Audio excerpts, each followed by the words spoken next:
Welcome, welcome, welcome to 1 Hours with the Elders. What looks are deceiving, but our team is achieving. Nothing too great or nothing too small. Come on, let's chit chat and talk about it all.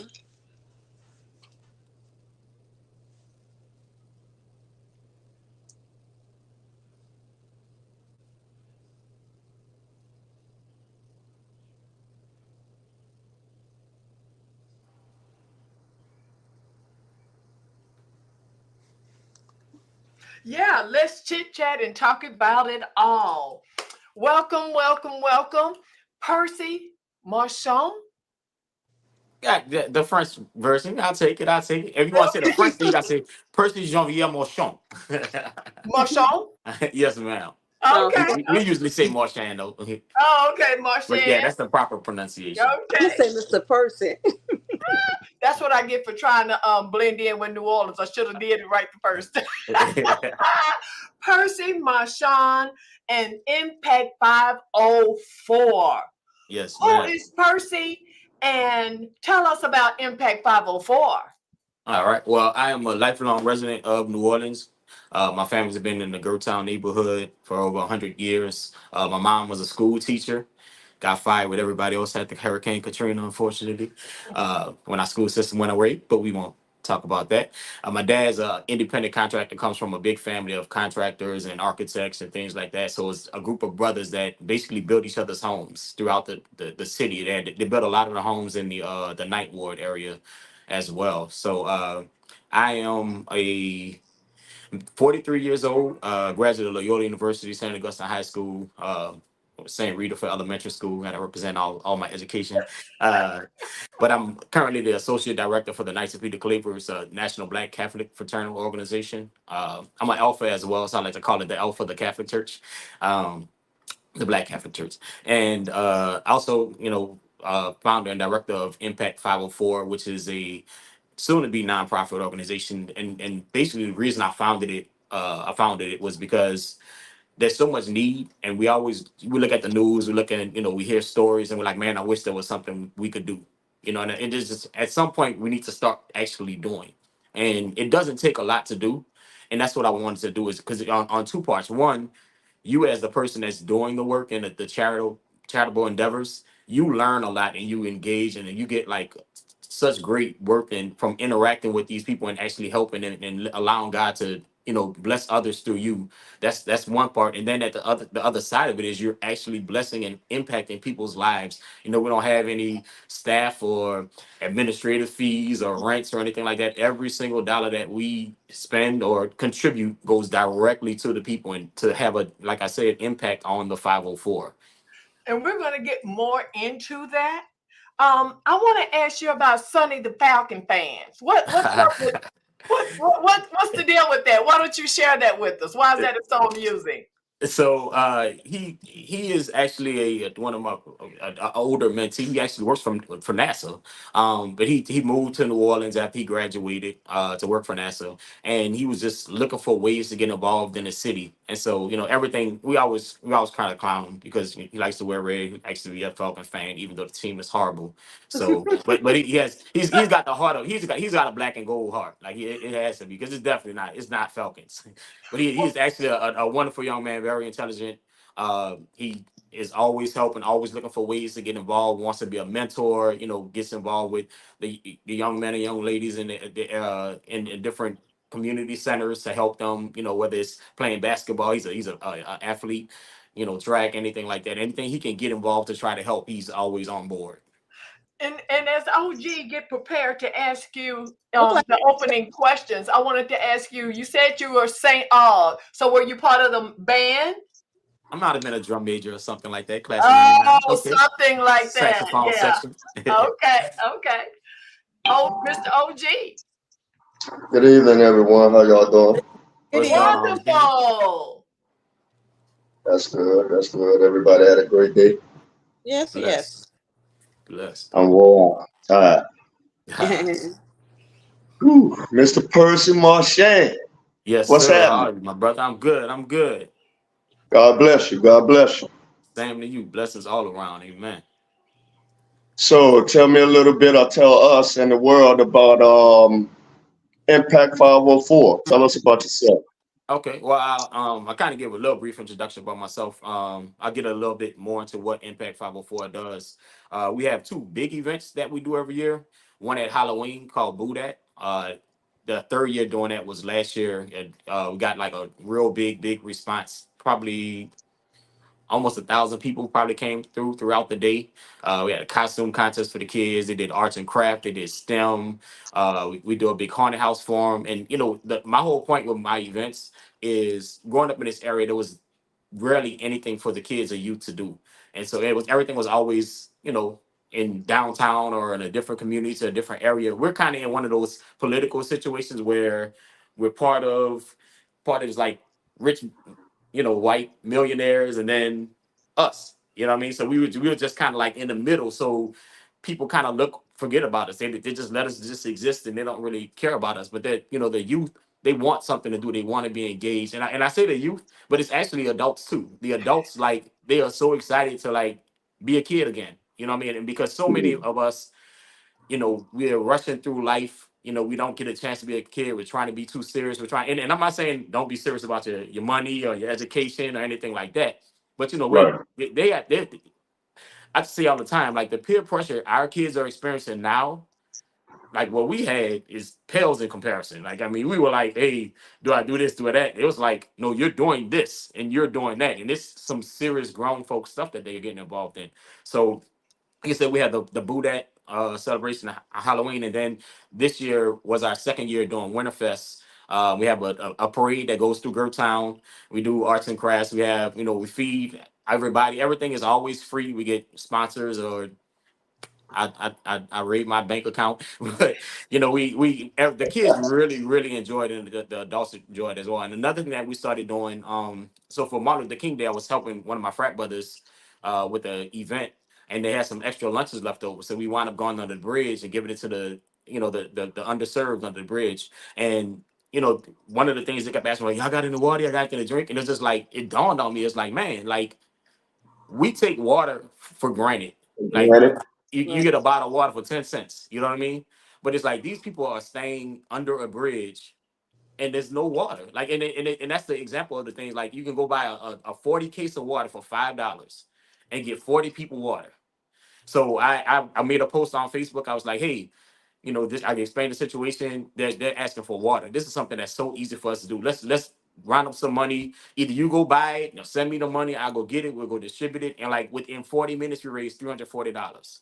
So we're able to go get waters and Gatorades and snacks and personal hygiene items. And every about once or twice a month, we go out and we hand out those items to these individuals. We've gotten plenty of donations and support from the community. And that's a beautiful blessing.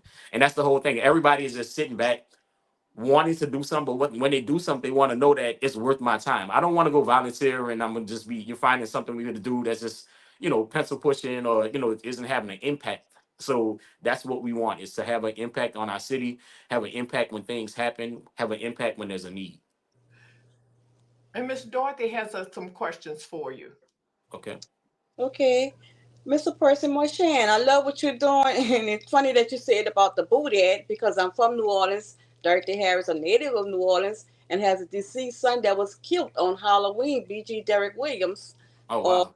murdered on Halloween. So you give me something positive to think about when I get through my little lonely spell on Halloween. I'm gonna remember you. I'm So glad we're able to do that. yeah, I'm sorry my for your loss. yeah, thank you. My question is, were you always as helpful and giving as you are now?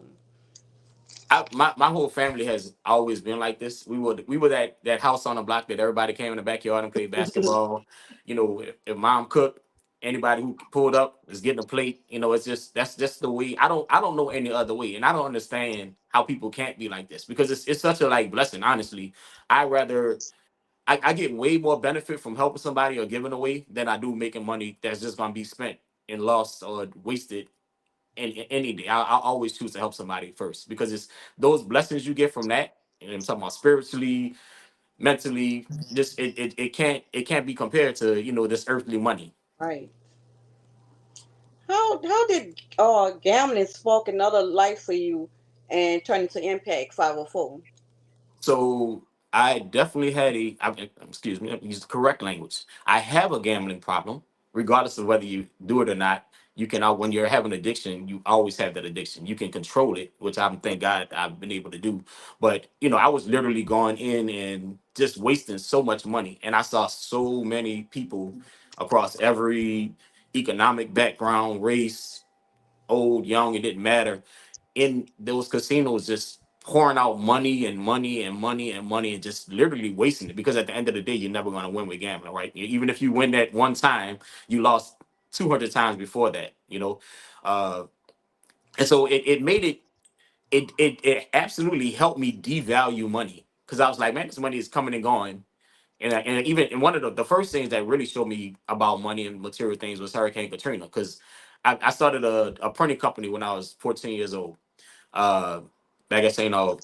And I just moved into a big location, brought like my biggest, most expensive piece of equipment, this big $5,000 copy machine, this $1,000 point of sale system. I literally finished Friday before Katrina. Had everything set up, was ready to open. I had gotten like $4,000 worth of orders done. They were all sitting up on the counter. Just like that, gone. But you know what's crazy? Within 6 months, every single thing I had and more came back. I don't know if you guys know Luke James. His mother, you went to St. Aug with me, but his mother is kind of like my business. I call her one of my business moms, but she's like a regular mom too. She started it off. She sent me a card with a $500 check in it. She said, "You're gonna come back. Don't worry." I was stressed. I was trying to figure out what I was gonna do next. I'm applying to be a truck driver. I have no idea. I mean, my whole life I've been an entrepreneur, and all of a sudden I'm displaced in Houston, and this is my first time having to apply for a job, take these tests, do the other things, and I just was like, okay, cool. And literally, like, so she said that. Literally the next day, I got an email from the company that had bought the point of sale system. They said, hey, we know you're in an affected area. We're gonna give you a brand new point of sale system for free. Wow. The Look at person that had God. just bought that I had just, like, when I literally, my hand was shaking when I wrote the check, right? The salesman from Xerox called and said, hey, we're gonna give you a brand new machine for free. And it just, like, it was just crazy how everything just lined up. And then right after that, because of the fact that like Kinko's and FedEx didn't come back, I was literally the only copy center operating in New Orleans. Wound up going to the 3 locations, had 17 employees. You know, God's blessings were like plentiful. And if you think about it, before that, I'd have been like, man, I lost everything. You know what I mean? But like when you follow God's plan, He works a way and makes a path. So again, I know for a fact that I'm not going to be caught up in material things or money or this, that, and other. I'm going to try to give and bless other people, because that's not because of that only, but that's how you get your blessings. And that I know for a fact that God will never run out of blessings. Amen. There's a scripture in Proverbs that says the generous themselves will be blessed, for they share their food with the poor. But you're not only sharing food, you're sharing a little bit of everything. Right. Amen. So What is a need, we try to provide. it's very, very commendable I of appreciate you, what you're doing. I think of it as you're leading a pathway back to the village, if you would. it. You Absolutely. know, we've lost mindset of that. That's how we made it as far as we did until we had this fracture Yep. in the Black community. Through But what you're slavery, through doing, segregation, like we invented half of America.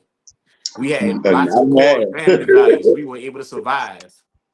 Yeah, I think we invented a lot more than half, but True. what you're doing, it can spark a return to that village mindset. You truly are impacting the city in a very profound way. I appreciate that, and I appreciate y'all highlighting us, because we know we need more warriors on the street, and that the whole point of this is to spread it and to get people. I don't need any more recognition. That's why I closed my own business down. I've done everything I wanted. I had all that fun. Now it's like, let's build this army up and make a difference in people's lives. And You're definitely doing that. Thank you. as a serial entrepreneur, it sounds like. Yeah, I'd What say so. Yeah. Let- I'm let- actually in my gym right now. So I started doing personal training and have a gym in the first floor of my house. So I train clients, and and that's a big part. And that's another crazy story because I was a little skinny kid.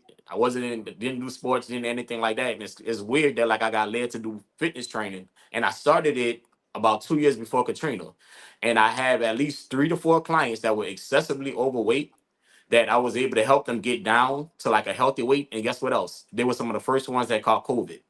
So, you never know where God leads you or why he leads you there. But, the health in your body is that's your temple.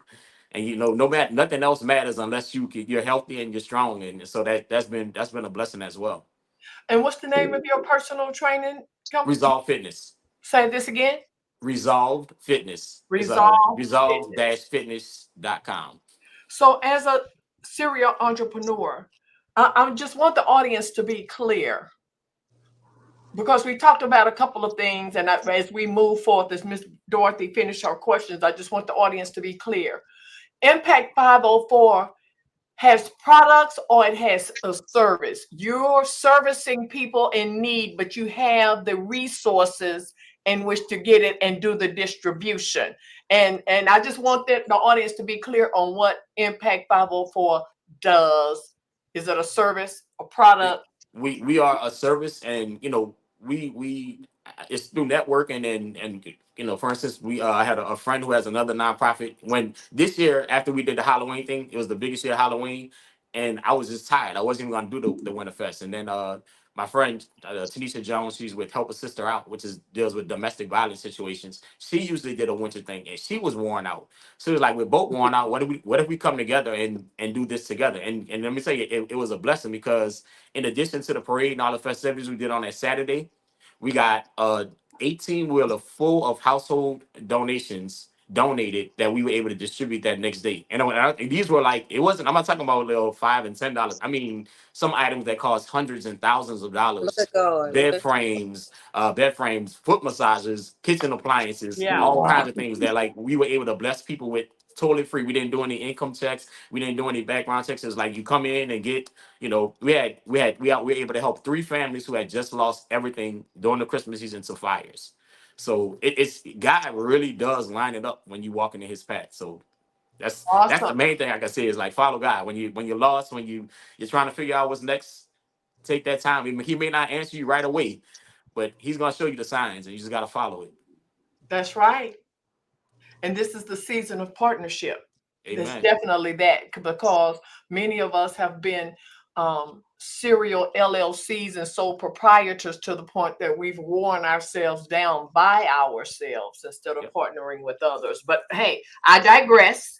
So But it's how facts. so how difficult was it to start Impact 504? So to be honest, Impact 504 is actually still being started. My attorney is working on the paperwork now. We were kind of just doing these things on our own already. And we were approached by some community people and different resources, and they were like, man, we want to fund you. We want to, like, we love what you're doing, we see what you're doing, and we want to get the resources. Like, please go get your nonprofit and your 501c3 and apply for these grants because we want to give you the money. They see the impact. And Right. unfortunately, they've given money to other things and they haven't seen it. So they want to support, something like this. So we're definitely working on that part. It is it's a laborious process, but it's necessary and we're gonna do it right. So, in your opinion, is it difficult to start anything? Because a lot of people want to start businesses in New Orleans, but then they hear about the difficulties it may have on some of the, um, I don't know, applying for grants and loans. You find it difficult within the city to work in that vein? So it is difficult. Like I said, I started my business when I was 14 years old. It went on for like 20 years. Kind of like it wasn't a thing where I was like, oh, I want to do this for 20 years or, make this my life passion. But it was like something that I started and I kept going and kept growing, kept growing. So I was like, let's make money. I'm not going to stop.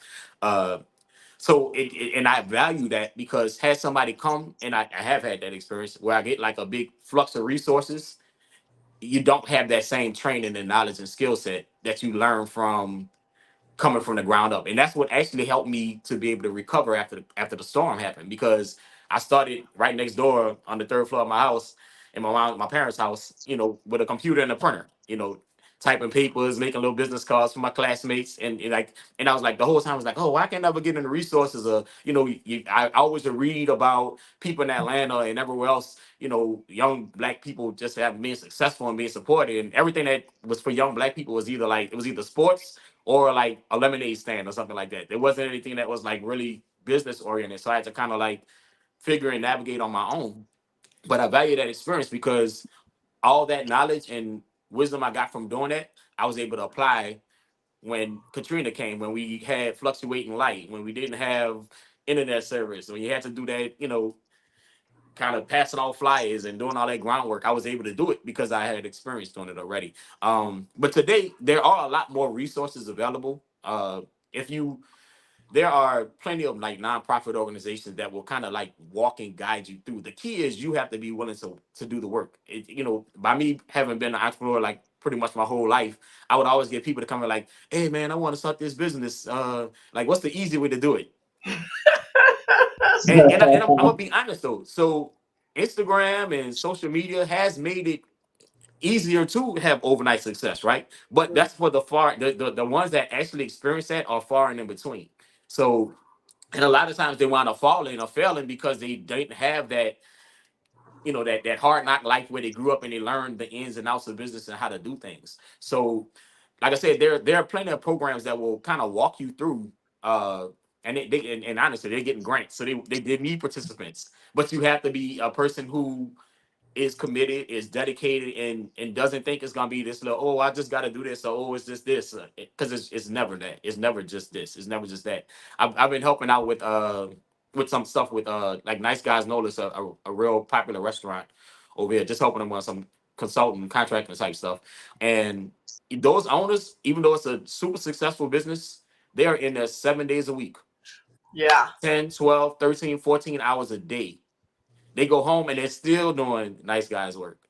So that if you want to be successful, you have to work for it. You know. Give You us stay your. extremely busy, don't you? Mhm.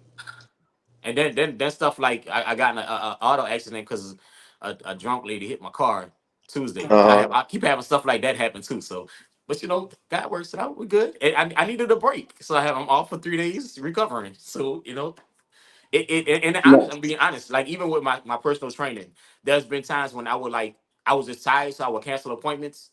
But then I started learning. Like I was like, that doesn't make sense. Like if you need a break, God gonna give you a break. And he really Yeah. has. It'll be a day like I'm tired, and then I'll get phone calls and such like, hey, I can't make it today, and it just worked out. And I know I say very much on God, but it's just facts. He It's can't make literally it he has without. never once failed me, never once. And so I'm gonna testify because I'm not gonna lose my blessings, and Right. I want everybody else to have them too. Yes, we can't make it without him. Right. Outside of outside of all that you have going on, because like I said, you're an extremely busy young brother. Outside of all of that, do you have any other personal interests, extracurricular activities? What do you do in your downtime outside of Impact 504 and everything else you're affiliated with? Uh, so I do I have a urban garden. I do like growing fruits and vegetables in little raised pots because we had a chemical plant around here, so I don't trust it in the ground. So I get those big storage units and put dirt in them and grow like tomatoes and stuff like that. That's and just being in touch with earth. And I've experienced getting youth to do that as well, and it's like really common and relaxing, in this stressful crazy world. Like you'll be surprised at how they've never had that experience, like actually putting their hand in the dirt and growing something or taking care of a plant or something like that, and they've all valued that experience. Of course, working out is another pastime. I still like music. My family gets together all the time, like at least once a week. We get together. We're the type that like will send a text message, say what we doing Sunday, and then an hour later, it's 75 of us in the park, playing Yeah. volleyball, playing kickball, barbecuing, or even at the house or whatever. So we that's what we do. We have a lot of family game nights, stuff like that. I like to bowl. Haven't been in a while, Okay. but Sound like Family fun. time. That's the main thing. Right. Give us your opinion of the current state of the city and how is Impact 504 planning or working on combating this? So I'll be honest. The thing that I see the most, and I speak from the black perspective because we're a majority black city, even though they don't want us to be. And my biggest fear is the separation because I see it's almost like slave days. You know, you had the porch person, you know, and they want to be, they're successful. The world has made them successful, and they go to themselves, Right. and they think they're better than the field person or what have you, right? And so all that does is keep us all separated down. Like we fighting over pennies, you know what I mean? As opposed to like us coming together like we used to do Right. and succeeding and being successful. And that's my biggest fear because I see so many people that, that's I gotta go to something exclusive. I don't want to be, that's what all the common folks do. Everybody has to be different. And the internet is hurting it as well Mm. because it's like they can unite, you know what I mean? And as opposed to like us coming together and uniting as one people and like looking out for each other, we're uniting based on economics or your last name or your family or this, that, and other. And that's not the way we were successful. And that's exactly what they want us to do. And if we look at our history, we know what happens when they do that. That's how they keep us bounded in change. So The Impact change Five, may have changed, the change may have changed, but the change is still there. right. So Impact 504, I can basically say from what you're saying, you're trying to get us back to the area where united we stand and divided we fall. Absolutely. And that whole sense of community, you know, when I did the Christmas thing the first year, Gina Swanson, who's always been real supportive and helpful, she actually judged the from Channel 6. She actually judged our costume contest last year. She said she just mentioned how it fit into all the principles of Kwanzaa. And you know, that's what 504 Impact is. It's like Kwanzaa 365, you know. Christmas in January, February, March, April, June, July, all those months. I hope I didn't skip any. Right. That's a blessing. Miss Regine. Yes, ma'am. I didn't know if you were That was finished. okay. OG, Yes, ma'am. were you ready for to ask some questions? Um, I let's know see. you were trying to get in and Yeah, you know take a breath for a minute. you can go ahead for now until something comes to mind.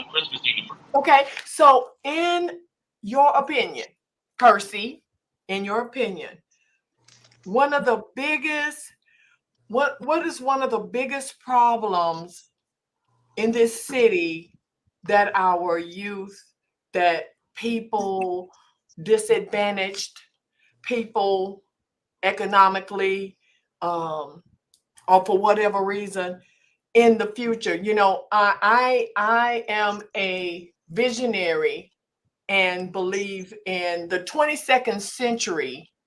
The 22nd century, we're in the 21st century, is 77 years away. And though no one or either one of us may not get there, but we are planting seeds for those even born today in some way, such as Impact 504. But when we look, not even the challenges in the world or in the United States, but in this city, what is, if you could name the biggest problem the city faces in the very near future, on the ground, what would that be? And it might sound generic or vague, but I wholeheartedly believe it. It's the lack of love. And you know, love is charity, love is caring, love is making people feel wanted and cared about. You know, we didn't used to have a big suicide problem in our community. Now it's like almost every other day you hear about 2, 3, 4 people killing themselves. I mean, of all ages, youth, teenagers, adults, and that's just not, that wasn't who we are, what we were. We actually used to take care of each other and we actually cared.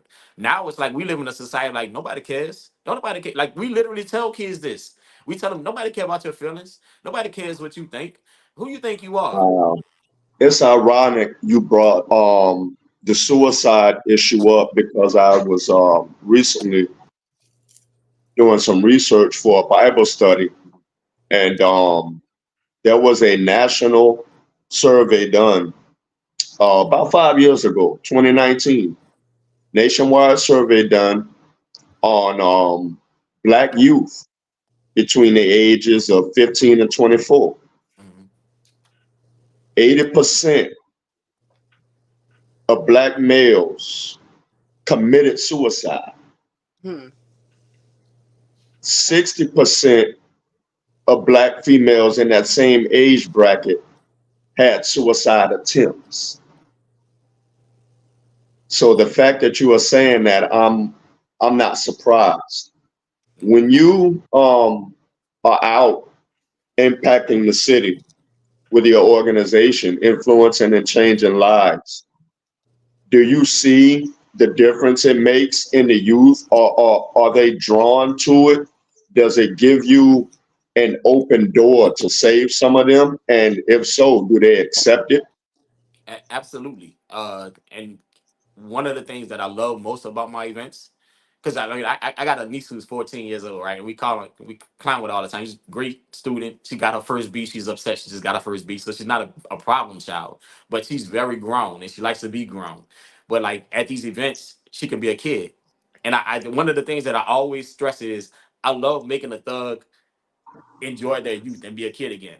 So it's because Mhm. they feel like they have to portray a certain image and a certain persona, and I don't care, and I'll kill you, and I'll fight you, and f this person and f that, and I don't care about this, that, and other. But like, and that's just hurt. Like I said, as I said before, like hurt people hurt people. So Yep. guess what the opposite is? Love people, love people. Right. So when you show them love, when they actually can see somebody like you, wait, and it is always like, so you just doing this, like what you getting out of it? Like like what's your like you just doing this just to help me? Like it's the shock on people's face, the tears from grown men when we were handing them bottles of water, just knowing somebody and asking them what their name was, introducing ourselves, treating them like a human. Simple things that make drastic impacts. They do. Indeed. They do indeed. So, with the separation and division that you spoke of earlier, and a lot of different ways that happens, where do you, as a lifelong resident of the city, where do you think started putting that divide and separation within the people, within the street, within the villages, um, from earlier on until now? What have you seen had made that difference? People trying to protect their clout and who they are, and they feel like if I spread this message, if more people understand, that you can be successful as well, or that if it's too much access, then if everybody can do it, then I'm not special, and and it gets spread. I tell people all the time, like, don't become what you fought against. If you're a young person that's saying like, hey, the elders aren't giving us space, the elders aren't like letting us do this, or I want to start this and they're not support me, when you become the elder, don't do the exact same thing.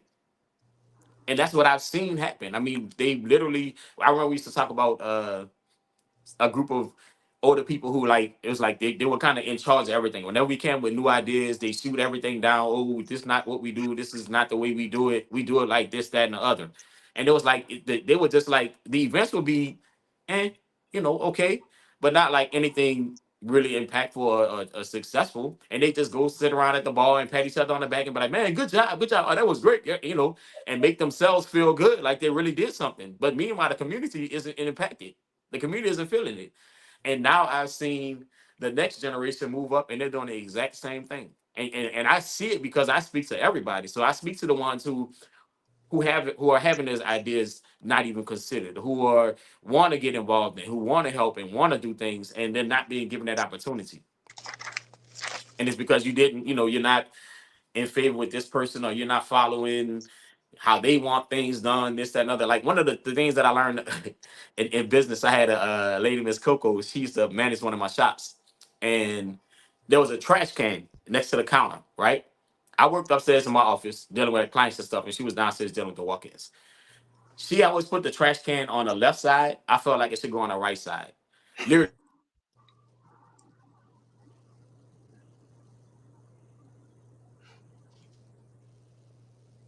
Did he freeze up on us? Yes. I thought that was mine. Okay, yeah. Okay. Y'all seen the chat? Yeah, I see it. Okay. I guess it'll come back in.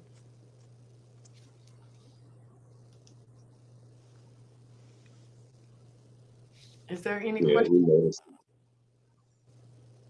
Oh man, I think he's coming back in now. Okay.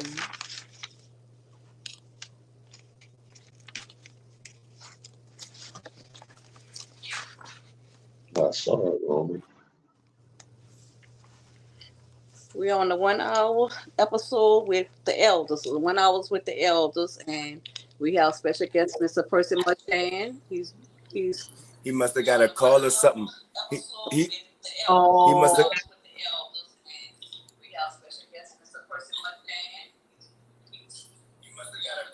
Yeah, he had to got a phone call or something. And Answer it dropped. answer the questions in the comments. I will when he come back in. I can't see him. I don't even see him.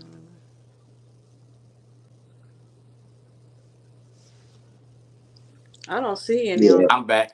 I apologize. Delabra had one up. Technology. I had this cable plugged up to my phone, but it has a short in it apparently. So the whole time I'm thinking my phone is charging, and then the screen just went black. But I do remember what I was talking about. So I would go in and move that trash can every day, and she would move it right back. And then I realized she's the one working down here. Why do I even care? Why am I worried about? Why does it have to be my way? And and that was a very, I know it's just a trash can, but it taught me a valuable lesson, is that like things aren't going to get done your way, the exact way you want to get done, but they won't get done if all you want to do is just focus on having it being done your way. Let people work and be successful and do the things that they need to do to be comfortable and be successful. And again, it goes back to like us thinking that like, you're all this or all that. You're Republican or Democrat. You're all the way left or you're all the way right. You're all the way black or you're all the way white. Like and there's no in between. There's no gray areas. We try to, like, if you don't agree with all these different 20-point flanks. I ran for office twice, right? And so when you try to get the endorsements, they have all these little things they want you to check off and sign off. And basically, if you don't sign off on all of them, you're not even going to be considered. And it's like, what, what, what do we want? Puppets or we want leaders? You know what I mean? But you have to allow people the space and the freedom and the rights to be able to be successful. And that's not going to always be what you want and how you want it to be done. But you got to give them that space, and you'll get more done, basically. We have a question from one of our viewers who's soon to become a team member of 24/7 Grind E, if she's not already. Have you ever thought about making Impact 504 a growth territory, such as expanding into other parts of the state? So I've actually been working with a group in Holly Grove, and it sucks because I can't remember the name of the larger organization, but I think it's like something like We Care or something like that. And it was started by a guy in Shreveport, and that's basically what they're doing. They're trying to get kind of lead, like, and it's as opposed to like going in, like I said, and trying to say like force a certain kind of like a franchise or something upon people. It's like finding the existing people who are doing the work and creating these kind of community hubs so that there's a network, and the ideas and the work can get shared and spread, and we can have a bigger impact. So that's actually part of what we're doing. So absolutely. Earlier, go ahead. Okay. What advice can you give to the public from your closely dealing with all these kids to help them to better understand the children of the future? So one, don't be fooled by the mask that they're wearing. That hard, I don't care, screw you, this, that, another. I don't care. You tell my mama, I don't care. Like, and that part is all BS.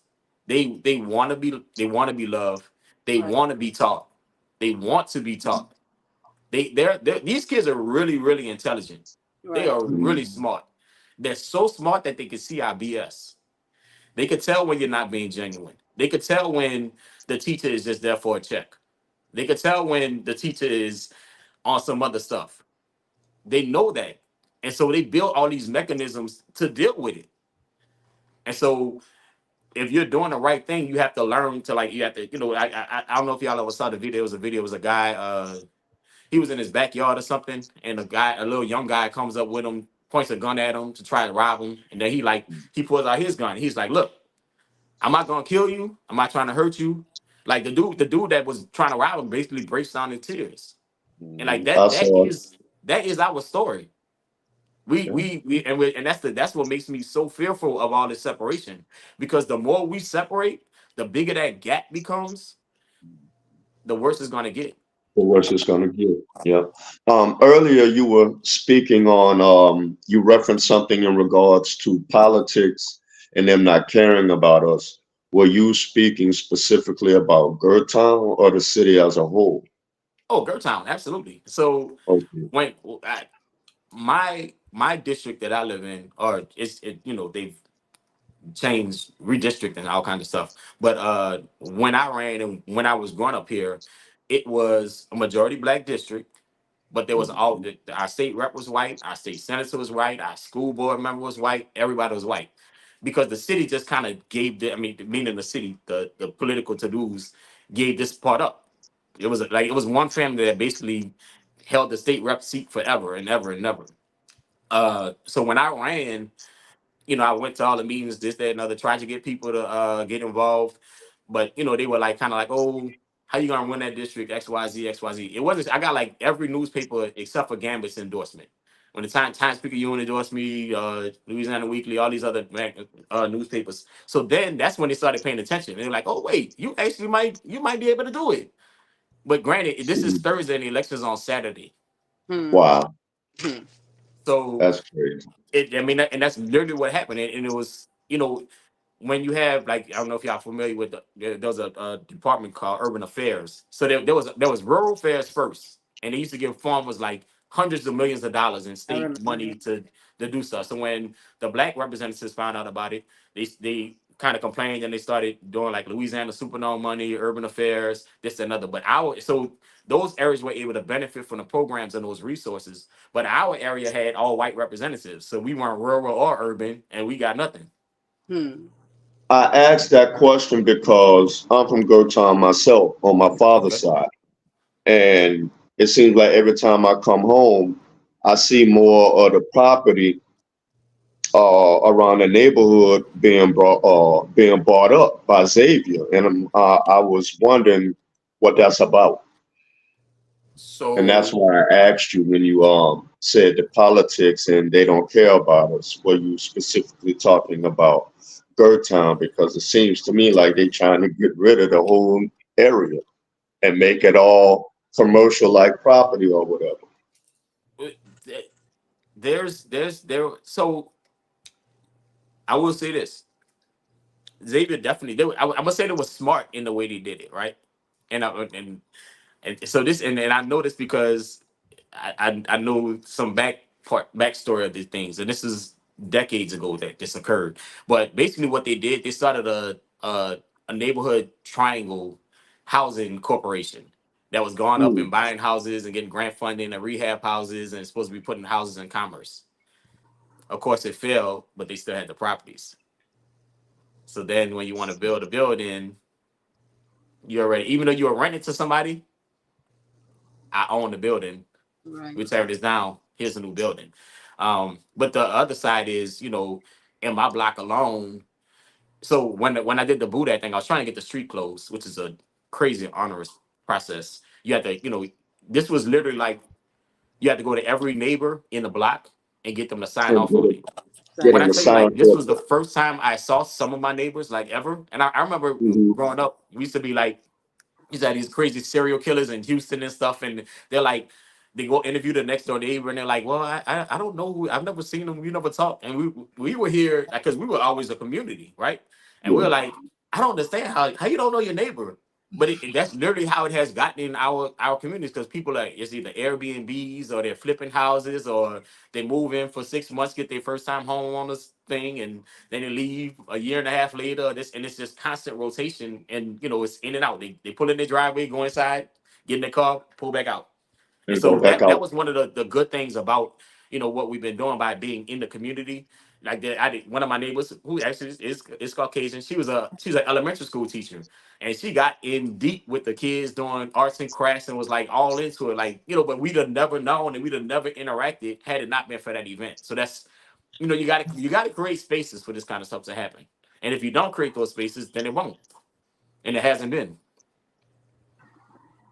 How do the adults receive it? Do you feel you get the same type of response from the adults as you do the youth? I'm gonna say this one response that I've got from adults that has been the most distressful and painful. Man, F them kids. I don't care about them little kids. Hmm. Not that's Wow. some. Now that's some. That's not all. Like I said, this when we did the Boo That thing this year, we got probably about 13 sponsors. So people are stepping up and helping, and we always get volunteers. So I say that first part because that is like the bad part, like those people that do say that kind of stuff, right? But we have had an overwhelming response from people wanting to help and wanting to get involved and asking, from volunteering to donating money, you know, across the board. We've been blessed. Because there's always some don't care until trauma knock at their door. Right, exactly. That's true. Exactly. And the worst thing is I know these people and they were those kids. Right. Oh wow. Oh wow. Right.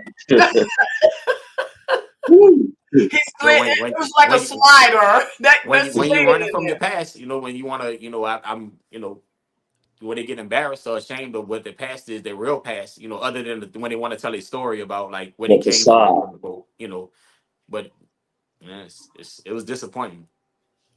What's the Wow. age group that Impact 504 works with? Age group. All youth, all the way on up. Anybody who needs help, we're here. We try to help. Like, and that's the whole point. It's like we all. I don't care how. And that's why I said like even when I did the Christmas giveaway, I went and we got like I said, millionaire areas and stuff. I put flyers on everybody's thing because you never know. You don't know what somebody's going through, and like that's you just help. You just had to help. Is that you to adults? Yes, ma'am. Do you What? think you got Go ahead, Miss go Joy. go sis, go ahead. Go ahead. Miss Regina, Go go ahead. ahead. Oh, I'm sorry. I was just going to ask what demographic location is Impact 504 most concentration, or is it all over the city?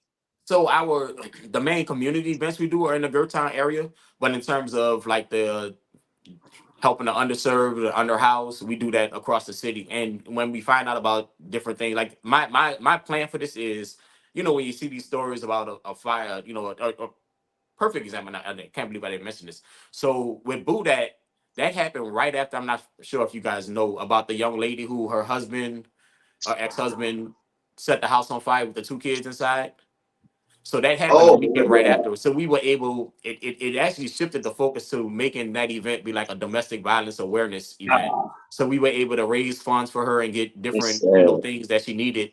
And we donated over $1,000 we were able to raise to donate to her. So that, when we see something happening in the news, when everybody says like, I wish there was something to do, Yeah. we're going to do it. We're going to do something. And that's what we do. Awesome. Do you get the chance to bring Bible into the situation and reintroduce or introduce them to Christ? So we're in terms of like the Bible, it's more like living the Bible because we don't want to Exactly. like throw it down their throats. I was this close to becoming a priest, so I'm very faithful and religious and spiritual. Uh, I'm glad I didn't, but so I'm definitely as I throughout the interview, I'm sure you can hear like I have a really close relationship with God. But I don't. That's But why one of the I things that I asked. know, like Jesus went and preached, but he also worked. He did healing. He, you know what I'm saying, and the tax collectors and everybody. Like Yeah, he spent you most of got to his speak to time them in with the. your service and your love and show them, and then that opens the door to that path. If you go straight to them, Exactly. like, well, you need to get in church. Mhm. And then and I I work agree. in church. I work in faith. So and what happens when they come to church? Then we little them and we ride, and so there's a lot of work that needs to be done all across the board. I agree. Well, if people truly studied the gospel correctly, he told us to go out. Absolutely. So, that's what a lot of people miss. We in the building and he said, go out, Right. you know. And be in the building for So a couple of hours and come out and be right back to heathens. I totally agree with you. He was definitely hands on amongst the people. He spent more time amongst the people than he did in the temple. Right. And the temple is important. And then I read something and it was basically like it's kind of like the gym. Like church is your gym. Yeah. You go in there, you get strong, so you come out Mhm. and do the work. Like it's not It's a place for us to don't fellowship. perform in church. Perform on the outside. Get your food and your Right. nourishment inside the church. Well, actually, we are the church. We just take the church to This the is true. building for fellowship. Absolutely. Yep. So Not since to, again, go, Miss Dorothy, go. I know our time is running here. Save I know me from this, myself. this basically probably your question, but I was going to say not to blame anyone, person, but in your opinion, what our youth go through, do you think it's anyone's fault? And if so, whose fault? Who do we blame? I'm gonna blame a thing, money and greed. Right, And right. that's like because that's when people act. That's when people speak up. That's when people will show up. Money, they're gonna be there. And no money, Right. oh, I'm not wasting my time. And that's I just saw something that was like by the age 30, your circle should only be people who are about making money. And Hmm. like it's insane because we're just failing. Look around the world. Like that is the result of only focusing on money. They say like money is the root of all evil. And it's not money is the root, it's how we It's how the we love, look at The money, how love we of prioritize. money. We the The, basically love. made the money love of God. money. The Hmm. love of it is. Right. The love and They lust replaced for God with money. Yep. yes. That they have. That's Okay, And a powerful. sis. whole lot of other stuff too. Yep. How do you feel about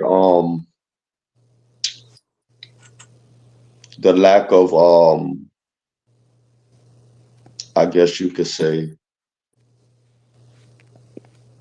the lack of serving the people as far as NOPD is concerned? Because when I was coming up, my grandfather, my grandmother, the police, they knew us by first name. They weren't so quick to take us to jail. Now they probably come to the house, put you in the car, bring you home, and let your grandma and them see you in the back of the car. Then you in for it once you get Right. inside. But that's how that went. And I think that's long since been taken out of the village aspect as well. Do you see any of NOPD at all with that mindset still? So one of the things that, like, for instance, with the Buddha, we actually had the community liaison was a judge at the thing. They came and did trunk or treat, and the kids like love interacting. And the fire department came out, and it's like those and like they got to get on the fire engine and all that stuff like that. And those interactions are the things that they need to do more of. And that's like I said, it's all about creating spaces where you can do that stuff. We had McGruff the crime dog and all the people that came in when we were younger, and we had like resource officers. But like nowadays you don't see enough of that. You don't, the only time you see the police, like, oh, they about to pull us over, oh, they about to trip on us, oh, they about to bother us. I tell you my negative story with the police when I was a kid. Right around the corner, we were playing. It was a group of my friends. We were playing basketball with a little white boy on the side of his house. Innocent game of basketball. Nobody's fussing. Nobody's fighting. Nothing.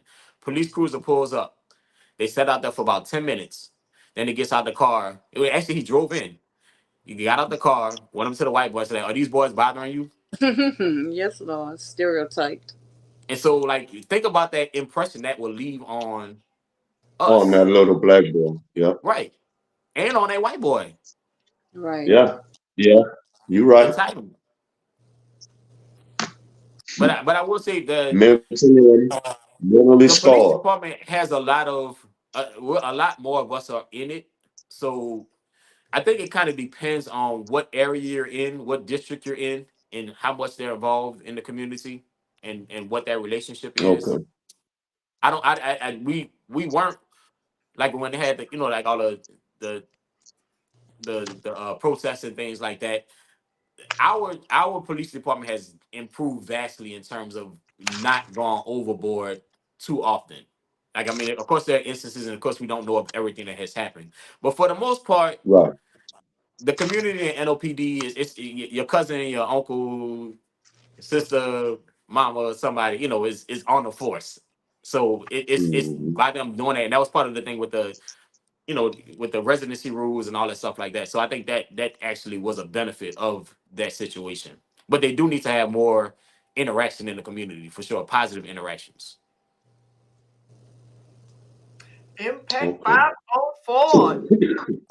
Percy, can you tell our audience how to contact you, where to bring donations, or where to register on your website to volunteer, or even if it is to register, do they need to register any youth for any of these events? Tell us how we can contact you. So you can go to our website is www.impact504.org, and they have contact information, the forms. You'll see pictures of our pictures and videos of our previous events. The mainly the two that I mentioned, Boudet and Winterfest. When we actually get round up to start the next events, we will have registration forms, volunteer forms up there for those various activities, and you can always just in a contact form, whether you need help, whether you want to give help, we want to be the resource that you can go to, whether you need it or you have something to give, that will connect the dots. That is awesome. Percy, before Any Instagram or Facebook contacts? Yes, the Instagram is 504 Impact, and the Facebook is Impact 504. Okay. before we allow you to, I shouldn't say allow, before we give you the last word, the last motivational word, encouraging word, plug Impact 504 and your contact information again. If Miss Dorothy and OG, or I don't have any more questions for you. Did OG or Miss Dorothy have anything for you before? I just want to say thank you. Thank you for your time. You shine the light on us. Knowledge is powerful, and I thank you. And God bless you. And I hope that everything you do be successful. I appreciate that. And I appreciate y'all spotlighting the work that we're doing. Again, this is nothing to do with me. This is about our people in our community and taking ownership and accountability for where we are and what we have to do. And I guess so again, it's www.impact504.org. On Instagram, 504 Impact. On Facebook, Impact 504. The number is 504-913-1888. 504-913-1888. And just in closing, don't wait on anybody else. Be the change that you want to see. And that means, like, if you see something happen, y'all can round up and buy a round of drinks, round up and donate. You know what I mean? Like, do like change those actions. I used to go gamble, take that money, put it to something in the community where it's actually beneficial. You know what I mean? Like, and that's the thing. Look for ways that you can do. Don't look for ways that excuses about why you can't. Make ways and make things happen. Like, we can make all kinds of stuff happen. We make all kinds of stuff happen. It's time for us to start making the things happen for our community and for each other. Awesome. Thank you. Well said. Thank you so much. Thank you all. Thank you Appreciate so y'all much. so much. Hey, if Thank you you. have any events or anything going on, come back and give us a shout out at Hour with the Elders, and we'll be glad to have you on so you can talk about your latest and greatest events. Absolutely. I appreciate that. And I definitely will. Thank you so much. Thank y'all. you. Y'all have a good night. Thank y'all. bless. Thank y'all to the audience. God bless. All right. This is closing out the hour of with the elders, OG Los, Sister Dorothy, Sister Regine, and our guest, Brother Percy Marchand. God bless you, man. I'm definitely going to keep you in prayer because I'm pretty sure the spiritual warfare you face for doing what you're doing is real. So I'm Appreciate that. definitely going to keep you in prayer for sure. Thank you. That's the best donation you could give is a prayer. Honestly. I got you. I got you. We appreciate you, man. Have a good night. Y'all too. All right. Night. Good night, everyone. We'll see y'all next week or later this week, I guess. Okay, do we stay on? Yes, I don't think so. we're still live.